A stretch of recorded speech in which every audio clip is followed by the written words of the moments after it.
शिव पुराण की कथा कहती है तुम अपना कर्म करो, उसको अपना कर्म करने दो। और जब तुम अपना कर्म करने लगोगे, तुम भजन करने लगोगे, शिव की आराधना साधना करने लगोगे, भगवान शंकर की अविरल भक्ति में तुम डूबने लगोगे, अगर तुम्हारी भक्ति श्रेष्ठ है, तुम्हारा भजन प्रबल है, तो निश्चित है एक दिन पति भी भले किसी को नहीं मानता, एक दिन तुम्हारे साथ बैठकर शिव महापुराण की कथा जरूर सुनेगा और शिव की साधना आराधना जरूर, ये निश्चित।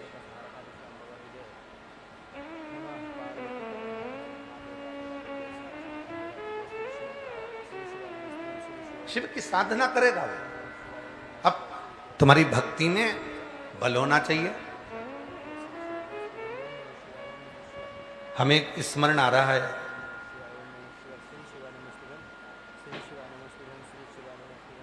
इंदौर की एक घटना हमें स्मरण में है कि एक बार एक महिला ने, एक बार एक स्त्री ने, एक माता ने आकर कहा, गुरुजी, केवल एक सावित्री ही ऐसी थी जो सत्यवान के प्राण वापस लेकर आई थी। हमने कहा, जी जी तुम झूठ बोल रही हो, केवल स्त्री अकेली नहीं होती जो सत्यवान के प्राण वापिस लेकर आ जाए। केवल एक स्त्री ही नहीं है जो सत्यवान के प्राण वापिस लेकर आए। अगर दोनों में प्रेम है, स्नेह है, समर्पण है और भगवान शिव की दोनों अविरल भक्ति को धारण करते हैं, तो ये निश्चित है भगवान की कृपा होगी तो एक दिन सत्यवान भी सावित्री के प्राण वापिस ला सकता है। अगर विश्वास प्रबल है तो, भरोसा दृढ़ी है तो। हे मेरी जीजियों,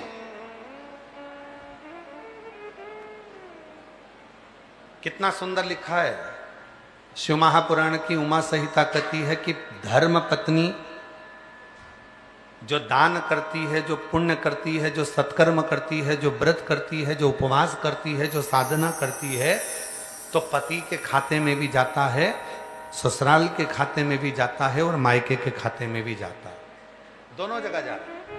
पर शिव महापुराण की कथा उमा संहिता एक बात और कहती है, कोई पति यदि शिव की साधना कर रहा है, भगवान शंकर की आराधना कर रहा है, शिव की उपासना कर रहा है, तो उसका पूरा आधे हिस्सा धर्म पत्नी के खाते में चला जाता है। कितना हिस्सा जा रहा है? आधा।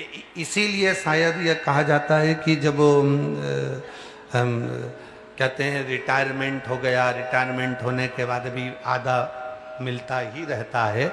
और कई लोग ऐसे भी हैं कि कोई चला गया तो उसका भी हक उस पत्नी को मिलता ही रहता है। तो ये कहाँ से लिया? तो कोई कहेगा ये शिव महापुराण की उमा संहिता से लिया, कि पत्नी जो भजन कर रही है, पत्नी जो व्रत कर रही है, पत्नी जो उपवास कर रही है, पत्नी जो पुण्य कमा रही है, तो पत्नी का पुण्य तो मायके ससुराल सबको मिला, पर जो पति एक बार भी अगर भगवान का भजन कर रहा है, पति एक बार भी श्री शिवाय नमस्तुभ्यम कर रहा है, पति एक बार भी अगर शंकर के मंदिर में जा रहा है, पति एक बार भी शिव नाम में अगर डूबा हुआ है, तो उसका 50% तो धर्म पत्नी के खाते में चला ही जाता है। पत्नी का बेटे के खाते में गया, पत्नी का पुण्य पुत्री के खाते में गया, पत्नी का पुण्य ससुराल में गया, पत्नी का पुण्य ससुर मायके में गया, उसके भतीजा भतीजी जो जो कहते ना बुआ जी बुआ जी बुआ जी, तो भतीजे को भी मिला, पुण्य मिला। अब पर पति का जो पुण्य है वो पुत्र को नहीं, पति का जो पुण्य है वो पुत्री को नहीं, पति का जो पुण्य है वो कहीं नहीं, पति का पुण्य अगर मिलेगा तो उसकी धर्म पत्नी को आधा अवश्य प्राप्त होगा, जिससे वो अपने जीवन की सार्थकता को सिद्ध कर सके।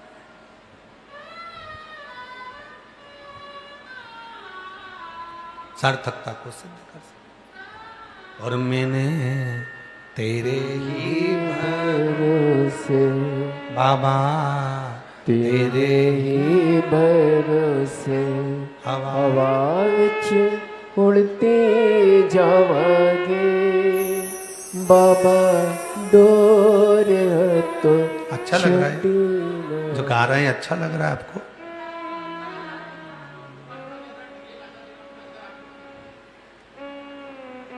भोले मैं तेरी पतंग शंभू, मैं तेरी पतंग हवा विच उड़ती जावांगे बाबा, डोर है तो छड़ी ना मैं कटी जावांगी। भोले मैं तेरी पतंग शंभू, मैं तेरी पतंग। तो शिव कथा कर रही है। वासुकी नाग और शेषनाग दोनों में विवाद छिड़ गया। वासुकी नाग और शेषनाग में दोनों में विवाद छिड़ गया। वासुकी नाग कुछ कर रहे हैं तो शेषनाग को ठीक नहीं लगा, और शेषनाग कुछ कर रहे हैं तो वासुकी नाग स्वीकार नहीं। दोनों में विवाद, दोनों में झगड़ा, दोनों लड़ रहे हैं। भगवान से प्रार्थना करना कि पति और पत्नी की जब जोड़ी बने तो ऐसी बने कि दोनों ही शिव के चरणों को समर्पित हो। समर्पित। कई माताएं कहती है, गुरुजी मेरे पति कावड़ भरने के लिए नहीं आए, मैं आ गई। तो मैंने कहा ऐसा मत बोलो कि वो कावड़ भरने नहीं आए। भले वो नहीं आए पर उनकी आज्ञा से तो तुम आए, और आज्ञा मिली है मतलब वो स्वयं भी तुम्हारे साथ तुम्हारी कावड़ यात्रा में कदम से कदम मिलाकर चल रहे हैं। केवल तुम अकेली नहीं हो। कोई ये कह दे कि केवल मैं कावड़ भरने आई हूँ, मेरा पति नहीं आया, मैंने तो खूब कहा था उनसे, वो आए नहीं, मैंने तो खूब निवेदन करा था, उनसे तो उनकी दुकान ही नहीं छूटती, उनसे तो उनका काम ही नहीं छूटता, उनसे तो उनका व्यापार ही नहीं छूटता, उनसे तो घर ही नहीं छूटता। मत छूटने दो ना। उन्होंने तुम्हें तो मना नहीं कराना, तुमसे तो कह दिया टिकट करा दे रहा हूँ। टिकट कराने तुम थोड़ी ना गई थी। टिकट पति ने कराया, बेटों ने कराया, परिवार वालों ने कराया। अब जब सबने मिलकर टिकट करवाया, तुम्हारी सहेली के साथ, तुम्हारी बेस्ट फ्रेंड के साथ तुम अगर कावड़ भरने के लिए आए हो तो तुम अकेले नहीं आए हो। ये मत कहो कि वो नहीं आए और वो फुर्सत नहीं है, उनको ये नहीं है। नहीं नहीं नहीं, उनकी आज्ञा थी, उनका मन था कि तू चली जा, मैं नहीं जा पा रहा, फिर भी वो तुम यहाँ हो। अब कई लोग कहते हैं कि हम अकेले कावड़ भर रहे हैं। काय के अकेले कावड़ भर रहे हो? तुम यहाँ पर हो, वो दुकान पर बैठा है तो भी उसका दिल तुम्हारी कावड़ में ही लगा हुआ है, उसका मन तुम्हारी कावड़ में लगा हुआ। एक प्रसंग याद आ रहा है।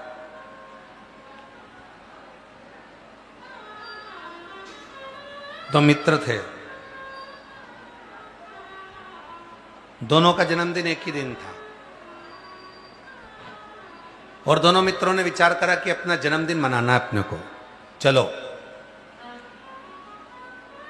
अपन दोनों दर्शन करने के लिए घृष्णेश्वर चलते हैं, 12 ज्योतिर्लिंग। चलो दोनों चलते हैं। तो एक ने मना कर दिया, मैं नहीं जाऊंगा, मैं अपना जन्मदिन तो किसी होटल में खूब एंजॉय के साथ, फुल एंजॉय के साथ मनाना चाहता हूं। केक कटेगा, डिस्को लगेगा, दोस्त नाचेंगे, गिफ्ट देंगे, मैं रिटर्न गिफ्ट दूंगा, बस ऐसा जन्मदिन मनाएगा। दूसरे ने कहा नहीं नहीं, मैं तो जन्मदिन भोलेनाथ जी का दर्शन कर कर मनाना चाहता हूं। शिव जी का दर्शन करूंगा, जल चढ़ाऊंगा, अभिषेक करूंगा, पूजन करूंगा, बेलपत्र चढ़ाऊंगा, अपना जन्मदिन मनाऊंगा। दोनों में झगड़ा हो गया। होटल जाने वाला होटल चले गया और घृष्णेश्वर जाने वाला घृष्णेश्वर चले गया। शिवरात्रि का दिन था, बहुत लंबी भीड़ लगी भोलेनाथ जी के मंदिर में, दर्शन की। ये धक्के खाने में लाइन में लग गया। अब लाइन में लगा तो पीछे वाले आगे धक्का दे रहे, आगे वाले पीछे धक्का दे रहे, खूब धक्के खा रहा, पसीना पसीना हो गया, खूब परेशान हो गया। 2 घंटे 3 घंटे 4 घंटे से लाइन में लगा भगवान के दर्शन करने के लिए, भोलेनाथ के। अब इसके मन में आया, मेरा दोस्त कितना अच्छा अपना जन्मदिन होटल में मना रहा होगा, बेहतरीन केक काट रहा होगा, खूब एंजॉय कर रहा होगा, नाच रहा होगा, खूब डिस्को कर रहा होगा। और जो शिव जी के दर्शन करने खड़ा था वो होटल को याद कर रहा था, और जो होटल में डिस्को कर रहा था, जो डांस कर रहा था, जो केक काट रहा था, वो मन में विचार कर रहा था, मेरा दोस्त जन्मदिन मना रहा है, कृष्णेश्वर का दर्शन करने गया है, बेल्लूर पहुंचा है, बाबा का दर्शन कर रहा होगा, जल चढ़ा रहा होगा, अभिषेक कर रहा होगा।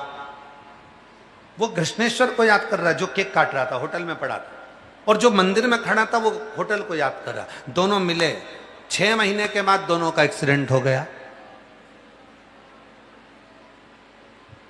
जो मंदिर में लाइन में लगा हुआ था नरक, और जो होटल में खड़ा हुआ था वो स्वर्ग। दोनों ने विचार करा कि आखिर ऐसा कैसे हो गया, मैं तो मंदिर गया था, फिर मैं नरक कैसे पहुंच सकता हूं। तो कहा, तू मंदिर में था पर तेरा दिल होटल में था, और वो होटल में था पर उसका दिल मंदिर में था। ये मन जहां लगा होता है बस फल वैसा ही प्राप्त होता है। फल जब मिलेगा जब हमारा हृदय लगे, जब हमारा मन। अब कई माताएं कहती, गुरुजी मैं अकेली कावड़ भरने आई हूं। नहीं नहीं नहीं, कभी मुख से ये मत कहना कि तुम अकेली कावड़ भरने आए हो। तुम्हारा टिकट पति ने कराया, उसकी मन था, उसकी इच्छा थी कि तुम मंदिर जाओ, देवालय जाओ, शिवालय जाओ, तो गए हो, तो पहुंचे हो। अकेले नहीं आए हो तुम, तुम्हारा पूरा परिवार, तुम्हारा पूरा घर, तुम्हारी पति पत्नी सब। और कई कई लड़के भी आकर कहते मेरी पत्नी का मन ही नहीं लगता भगवान की भजन पूजन में, तो वो नहीं आई, वो नहीं पहुंची। अरे भाई, वो नहीं आई पर उसकी रुचि, उसका मन, उसकी इच्छा तुम्हें लेकर पहुंचे।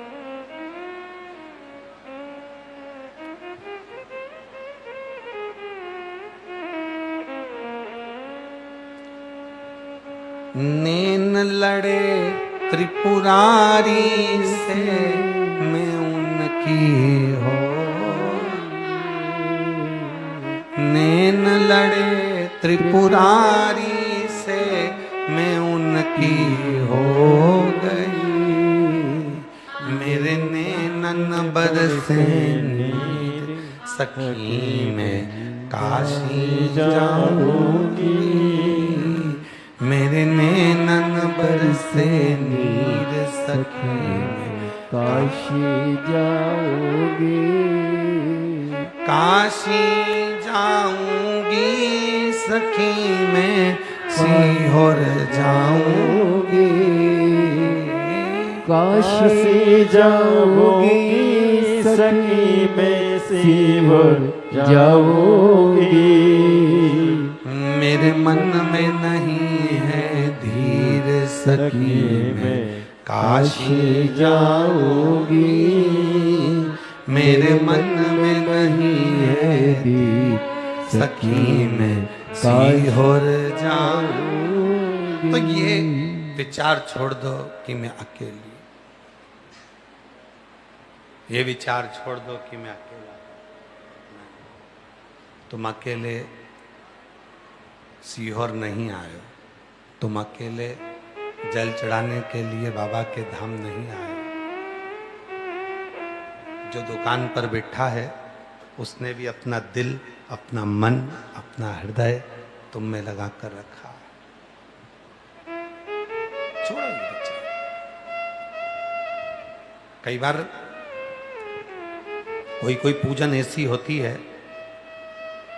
कोई पूजन ऐसी होती है जिसमें पत्नी कई बार अकेली पूजन में बैठ जाती है।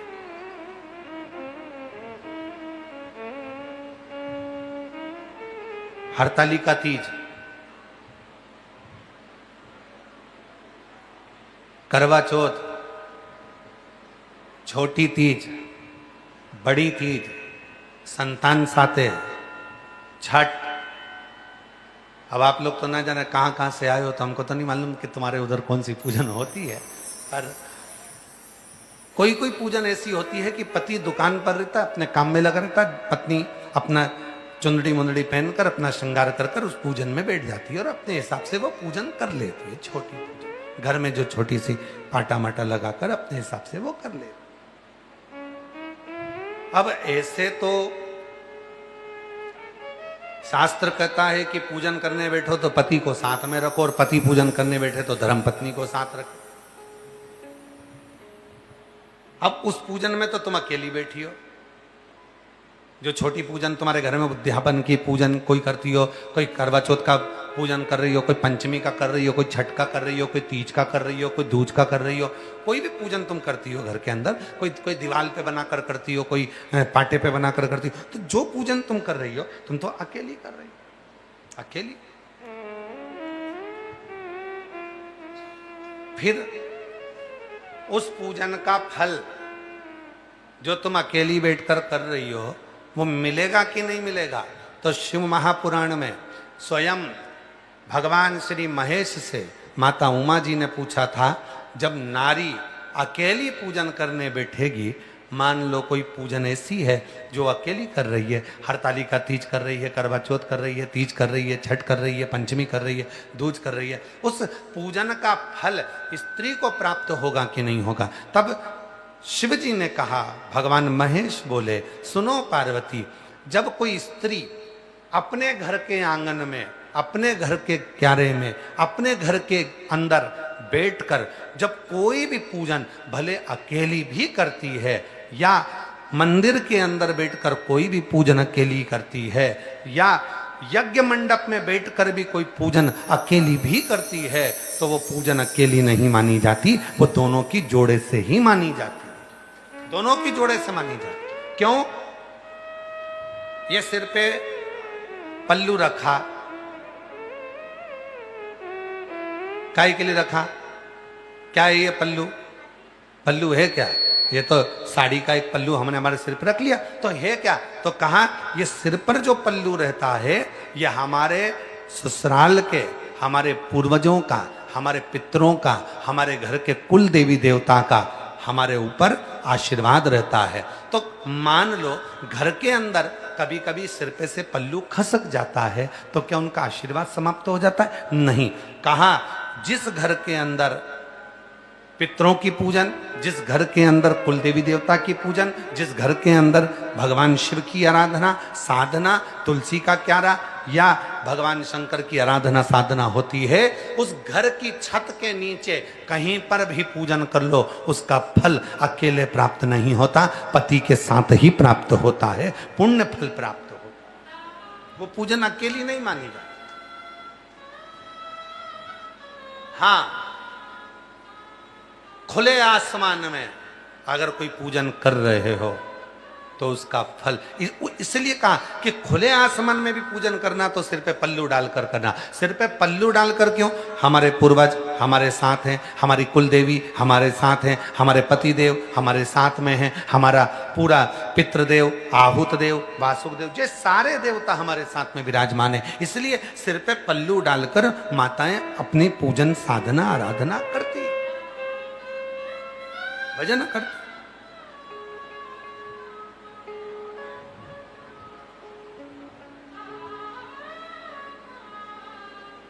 ये साधना का सुख, ये साधना।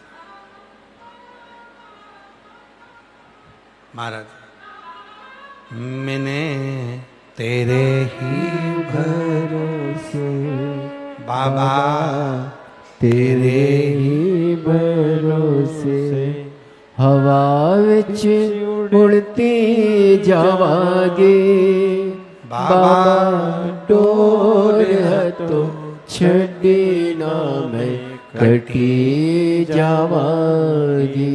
भोले मैं तेरी पतंग शंभू, मैं तेरी पतंग। तो दोनों में झगड़ा हो रहा है। वासुकी नाग और शेषनाग में झगड़ा हो रहा है। वासुकी का मेरी सुनो, मैं शंकर जी का गुणगान करूंगा। शेषनाग करे मैं नारायण का गुणगान करूंगा। तुम दोनों मेरी सुनो, दोनों ना सुनो, दोनों नहीं सुनो। अब दोनों ही श्रवण ना करें। तब जब वासुकी नाग अपनी कह रहे हैं और शेषनाग अपनी कह रहे हैं, तब मां जगत जननी जगदम्बा अंबा प्रकट दोनों के साथ। क्यों? पार्वती माता को कमला भी कहा गया। शिव जी को कमल, पार्वती को कमला कहा गया। कमला मतलब, जम के बोलो, कमला मतलब लक्ष्मी, कमला मतलब वैभव, कमला मतलब सौभाग्य, धन, संपदा, वैभव, कमला। पार्वती जी को कमला भी कहा गया। पार्वती जी प्रकट हो गई और मां जगत जननी प्रकट होकर माता पार्वती जी ने उसी समय पर दोनों की बात सुनी, सुनती रही। वासुकी कह रहे मेरी सुनो, शेषनाग कह रहे मेरी सुनो। वो नारायण का गुणगान कर रही है, शिव जी का गुणगान कर। शेषनाग बोला नारायण बड़े, वासुकी कह रहे शिव बड़े। दोनों में झगड़ा हो गया, खूब लड़ाई हुई, खूब लड़ने लगे। तब मां पार्वती जी प्रकट हुई और प्रकट होकर दोनों को रोक कर कहा, इसका उत्तर मैं नहीं दूंगी, पर तुम दोनों अपनी अपनी साधना में लग जाओ। तुम नारायण को भजो, तुम शिव को भजो। ये दोनों अलग नहीं हैं, दोनों दर्शन देंगे और उस दर्शन का फल मुझको भी मिलेगा, तुम दोनों को भी मिलेगा। त्रिशूल देखा है आप लोगों ने? देखा है त्रिशूल? त्रिशूल के अंदर बीच की जो डंडी होती है एकदम सीधी होती है, और त्रिशूल के अंदर जो दो डंडियां होती हैं आसपास की, वो सर्प की आकृति की होती है, सर्प की आकृति।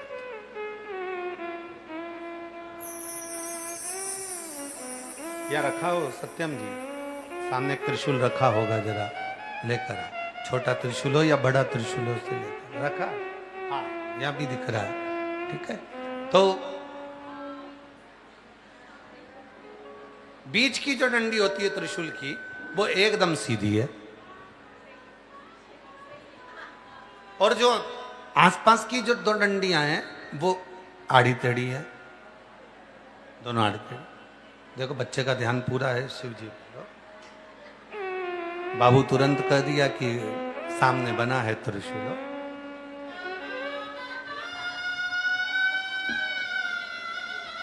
देखिए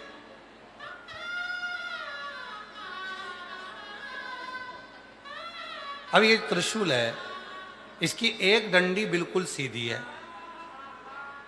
और दो डंडियां सर्प की आकृति की आड़ी टेढ़ी बनी हुई है। यहां से चालू हुई, यहां जाकर फिर इधर पर मुड़ गई, और ये आकृति इधर पर जाकर मुड़ गई। शेषनाग, वासुकी नाग, और बीच में मां जगत जननी जगदम्बा अंबा, जो इस दंड के रूप में विराजमान है, मां अंबा। और ये जो प्रतिबिंब स्वरूप तुमको दिख रहा है, जो बीच का एक स्वरूप नजर आ रहा है, लोग कहते हैं त्रिशूल मां देवी के हाथ में भी होता है, त्रिशूल सारे देवताओं के हाथ में होता है, त्रिशूल आखिर सभी के पास, ब्रह्म जी के पास में, स्वयं दत्त महाराज के पास में, सबके पास में त्रिशूल का भाव होता है। त्रिशूल में एक शेषनाग है, दूसरा वासुकी नाग है, और बीच का जो दंड जिसको हम पकड़े हुए हैं, ये मां आद्य शक्ति है। और त्रिशूल के जो बीच का भाग है वो कहां प्रकट हुआ? तो शास्त्र कहता है, शिव महापुराण की कथा कहती है, जब शेषनाग और वासुकी नाग दोनों में झगड़ा होने लगा, मां अंबा जगदम्बा तब साधना में लीन हो गई। तब दोनों के झगड़े को मिटाने के लिए भगवान एक स्वरूप में, हरि और हर दोनों का एक स्वरूप हो गया। आधा भगवान शिव हैं और आधा भगवान विष्णु हैं। दोनों इस स्वरूप में प्रकट होकर शेषनाग और वासुकी नाग को दर्शन देते हैं। और जब शेषनाग, वासुकी नाग, आद्य शक्ति और हरि और हर। जम के बोलो, कौन? हरि और हर। ये दोनों के मध्य में जब प्रकट होते हैं, दोनों के मध्य में, तब भगवान देव अधिदेव महादेव और भगवान नारायण कहते हैं हम दोनों में कोई भेद नहीं है। तब मां अंबा जगदम्बा ने हाथ जोड़कर कहा, अगर आप इन शेषनाग और वासुकी नाग के लिए एक हो गए हो तो कृपा करो सारे दुष्टों का संहार करो। तब शिवजी हरि और हर, शेषनाग, वासुकी नाग, मां अंबा, आद्य शक्ति और हरि और हर के रूप में त्रिशूल प्रकट हो गया, जिसने पूरे दुष्टों का संहार कर दिया, पूरे दुष्टों। तो दुनिया को लगता है ये केवल त्रिशूल है। जितने आस्था चैनल पर सुन रहे हैं, जितने फेसबुक यूट्यूब पर कथा श्रवण कर रहे हैं, जितने मोबाइल पर कथा सुन रहे हैं, जितने अपने दुकानों पर, घरों पर जो ऑनलाइन कथा को श्रवण कर रहे हैं, आज बड़े ध्यान से सुनना। ये कथा श्रावण महीने की ऑनलाइन कथा जो आप श्रवण कर रहे हैं, ये बड़ी विचित्र कथा है, इसको बड़े भाव से सुनिए। ये कथा अभी तक व्यासपीठ पर सम्मुख में नहीं आई, पर आज अगर बाबा की कृपा से आई है तो उसका स्मरण। दुनिया के लोगों को लगता है ये केवल त्रिशूल है। नहीं नहीं भाई, हरि और हर दोनों का मिलन एक जगह पर, ये बीच बिंदु में हुआ है। ये बीच बिंदु। अब त्रिशूल को पकड़ा कहां से जाता है? त्रिशूल को यहां से पकड़ोगे क्या? जम के बोलो, नहीं। त्रिशूल को यहां से पकड़ोगे क्या? नहीं। त्रिशूल को यहां से पकड़ोगे? नहीं। त्रिशूल को यहां से पकड़ोगे? नहीं। त्रिशूल को पकड़ोगे आप यहां से। मतलब अपने भीतर शक्ति उत्पन्न होना चाहिए, अपने भीतर बल आना चाहिए, और जब शक्ति हमारे पास होगी तो फिर ये हरि हर, शेषनाग, वासुकी नाग अपना कर्म, अपना कृत्य तुरंत करेंगे। फिर वो दुष्टों का संहार तुरंत करेंगे। दुष्टों का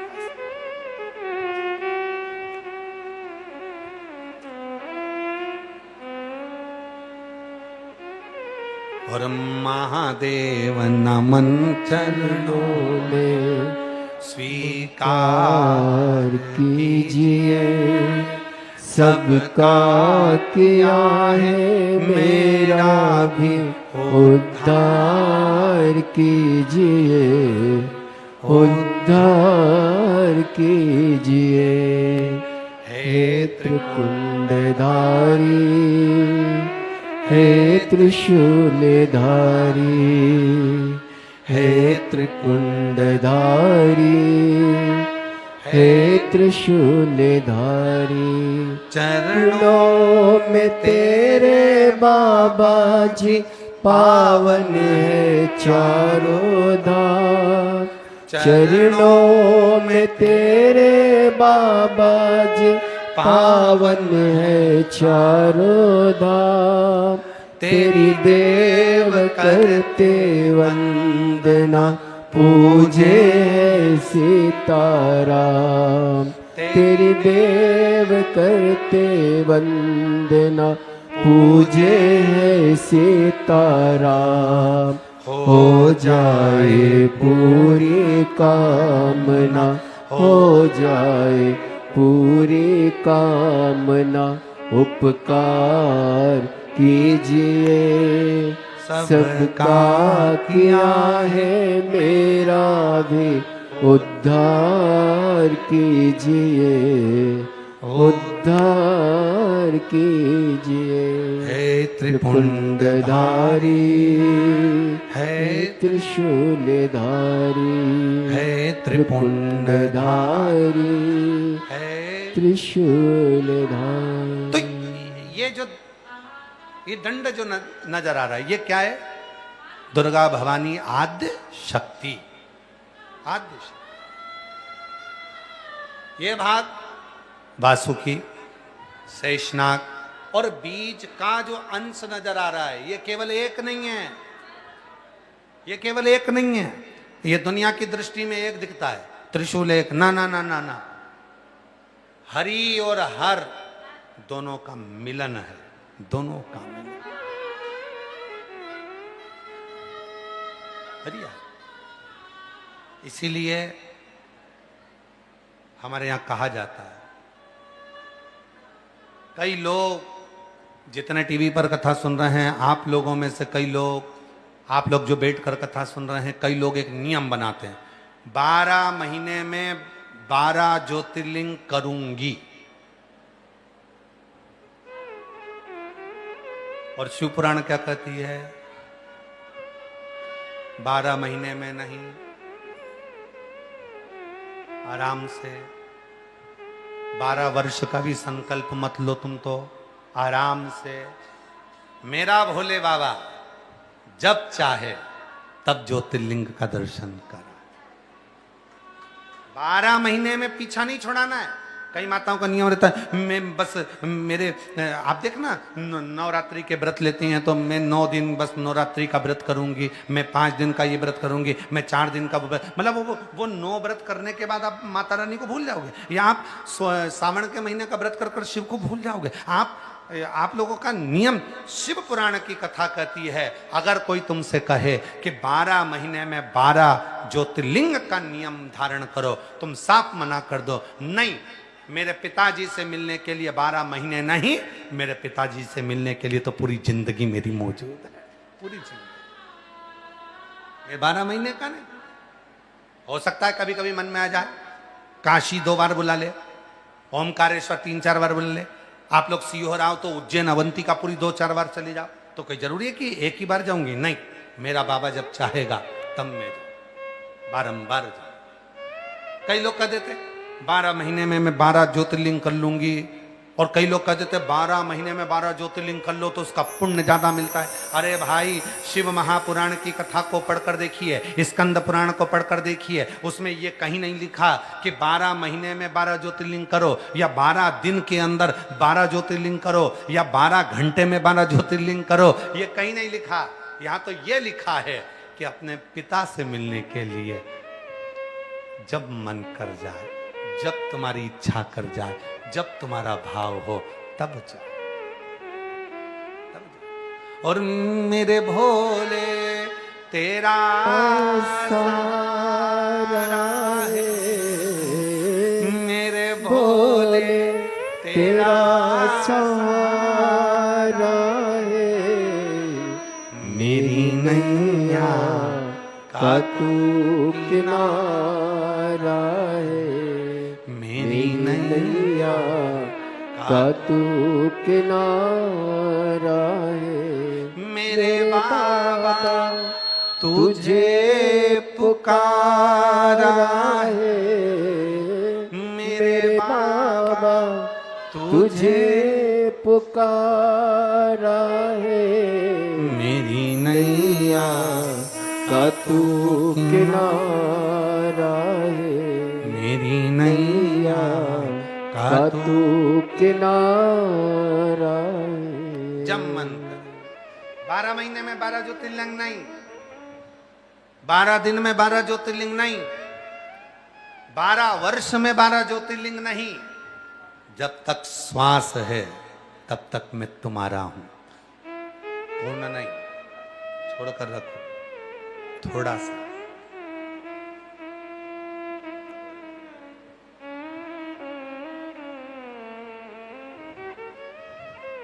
अपने नियम को थोड़ा सा, कई लोग कह देते हैं कि मेरा ये वाला व्रत पूरा हो गया, मैं उद्यापन कर दूं। उद्यापन करी तो फिर ही हो गए। जैसे ही लोगों के 12 ज्योतिर्लिंग हुए तो लोग कहते थे हमारे तो हो गए, फिर ही हो गए ना। मैं तो आऊंगा, करूंगा, आराम से, आराम। और सत्य कहे ना, तुम्हें बाबा की प्रतीक्षा होना चाहिए और बाबा को तुम्हारी प्रतीक्षा हो। तुम्हें बाबा की प्रतीक्षा हो और बाबा को तुम्हारी प्रतीक्षा हो, दोनों को एक दूसरे की प्रतीक्षा होना चाहिए, एक दूसरे की प्रतीक्षा। इसका भी एक संवाद है।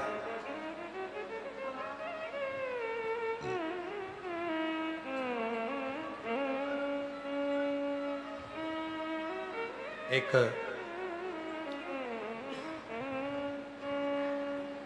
गोनाद नाम का एक